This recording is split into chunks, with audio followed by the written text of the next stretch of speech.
We all go through times where we just don't love the way we look on camera. So today we're going to talk about what to do when those times hit so that it doesn't hold us back in our business. Hi, my name's Mariah. Welcome to Wealthy Boss. I teach fitness programs online and in person, and I just love helping fellow fitness instructors like myself learn how to better leverage their income and their impact by using the internet. Today, we're talking about what to do when you're not in love with the person you see on the camera. Now, I know if you're like me, you believe in your business because you want to help people. You believe in fitness and in helping people just be at their absolute best mentally and physically, and you're all about the confidence and mojo that good, nice workout at the beginning of the day can bring. And so even admitting that we sometimes don't love ourselves on camera can maybe feel a little vain, but it's true. It can hold us back, but it shouldn't. So this is something I absolutely struggle with. It's something I've actually been struggling with a little bit more lately than others. But you know what? It's a part of being a fitness entrepreneur, and we are not going to let it hold us back. So, here are some things that I have found to be helpful when I'm kind of moving through these feelings of not necessarily wanting to hit replay and repeat on that video segment of myself. Now, I think the first important thing to keep in mind is that we are our own worst critic. Chances are you look a million times better than you think you do on camera. In fact, as an example of this, I remember one of my good girlfriends who's a fellow fitpreneur had posted a picture of herself on Instagram. And literally in my head, before I read her description, I thought, dang, her arms look good there. They're so toned and sculpted. And the post itself, the description that she wrote was that how she tended to be her own worst critic, and that she almost didn't post that picture because of how she thought her arms looked. And there I was just literally thinking like, dang, I wish my arms looked like that. So we are absolutely our own worst critic. That shot that you think looks kind of like, ew, might actually cause someone else to look at it and go, that's motivational. I don't want to look like that. So we are always our own worst critic. And chances are you're looking at yourself through a lens that's a lot more critical than those of you who are coming to you and looking to you to guide them through their workout.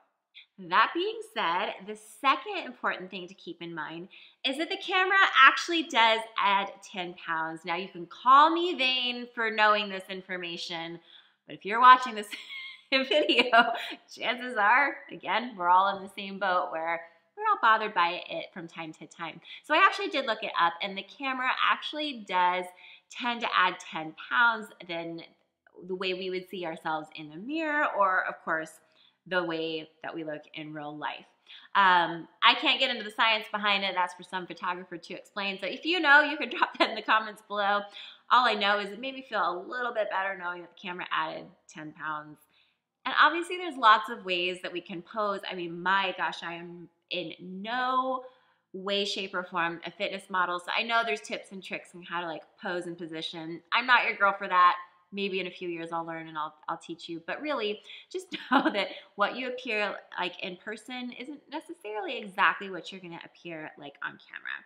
The third point that I think is so important to keep in mind is we are always going to be in a situation where there's always someone else, some other fitness instructor who's younger, leaner, taller, hotter, more fashionably dressed, more perfectly airbrushed, has better skin, has better hair, has a better backdrop, has a better camera, or better lighting equipment. There's always going to be someone that looks better than us.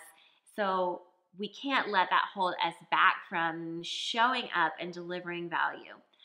On the other hand, there's always going to be someone who would just dream and wish and pray that they looked like you. What you look like right now is exactly what one of your followers, or maybe several of your followers, would love to be able to look like. And of course, if you're anything like me, the main thing I care about for my clients or my students or those who work out with me online or in person isn't, of course, what they look like, it's what they feel like. But just remember that as you put these daily practices into your own life and as you set an example in your fitness, whatever you look like right now is aspirational for someone else who's taking those classes from you, and they need you to continue to be that positive role model for them, if nothing else, because it's going to make them feel so good on the inside when they continue to take your classes and build up that courage and that confidence and that strength. And then the final thing that I try to tell myself whenever I'm feeling like I don't love how I look on camera is that it's not about you, girlfriend. It's not. I am not trying to create some popularity contest where I have the sexiest workout videos online so I can get a ton of attention and a ton of likes.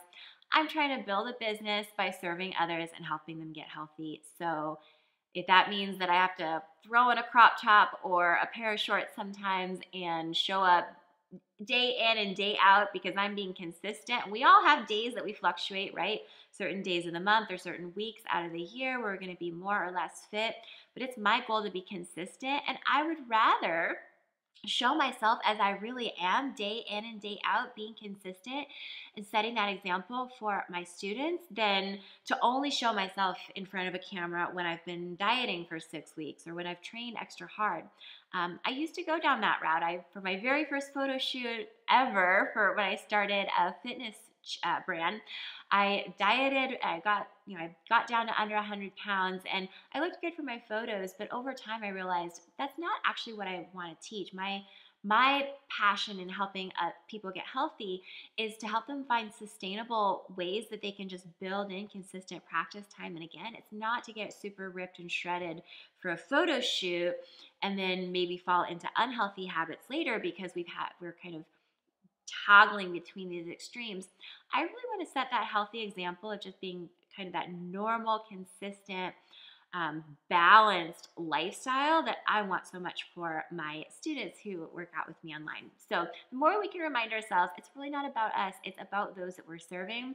That can help us get over ourselves so that we can continue showing up, stepping into our power, and helping others get healthy.